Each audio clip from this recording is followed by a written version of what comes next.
പാർക്കിലെ തടാകക്കരയിൽ താമസിച്ചിരുന്ന ചെന്നായും തടാകത്തിൽ താമസിച്ചിരുന്ന മുതലയും ബദ്ധശത്രുക്കളായിരുന്നു. ഒരു ദിവസം ചെന്നായ പുഴക്കരയിലേക്ക് വെള്ളം കുടിക്കാനെത്തി.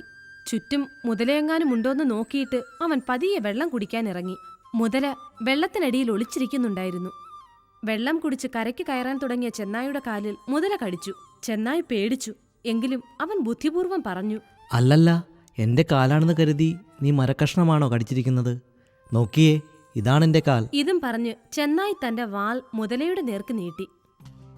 വാലിൽ കടിക്കാനായി മുതല വാ തുറന്നതും ചെന്നായ് ജീവനം കൊണ്ടോടി. മുതല ഇളിഭ്യനായി നിന്നു. മുതലയുടെ സുഹൃത്തായിരുന്നു നീർനായ്. ചങ്ങാതി, ഇന്നും ആ ചെന്നായി എന്നെ പറ്റിച്ചു കളഞ്ഞു. നീ ഒരു കാര്യം ചെയ്, ചത്തതുപോലെ ഇവിടെ കിടന്നോ.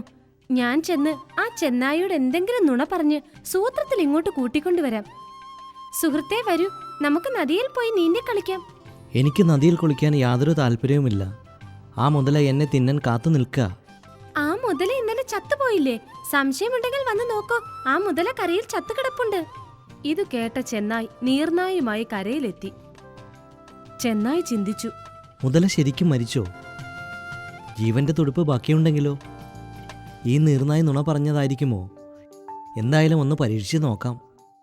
മുതലയുടെ സമീപത്ത് ചെല്ലാതെ ദൂരെ നിന്ന് നോക്കിയിട്ട് ചെന്നായ് ഉറക്കെ വിളിച്ചു പറഞ്ഞു, ഏയ്, ഈ മുതല മരിച്ചിട്ടില്ലല്ലോ, അതിന് ജീവനുണ്ട്. ഏയ് ഇല്ലില്ല, അത് ഇന്നലെ ചത്തുപോയി. ഇല്ലില്ല, ചത്ത മുതല ശബ്ദമുണ്ടാക്കുമല്ലോ. ഇപ്പൊ കേട്ടല്ലോ നീർനായെ, ചത്ത ഏതെങ്കിലും ജീവി ശബ്ദമുണ്ടാക്കുമോ? ചതിയെയും വഞ്ചനയെയും നേരിടാൻ സ്വൽപ്പം ബുദ്ധി തലക്കാത്തുണ്ടായാൽ മതി. ചെന്നായ പറഞ്ഞതിൻ്റെ അർത്ഥം കൂട്ടുകാർ ശരിക്കും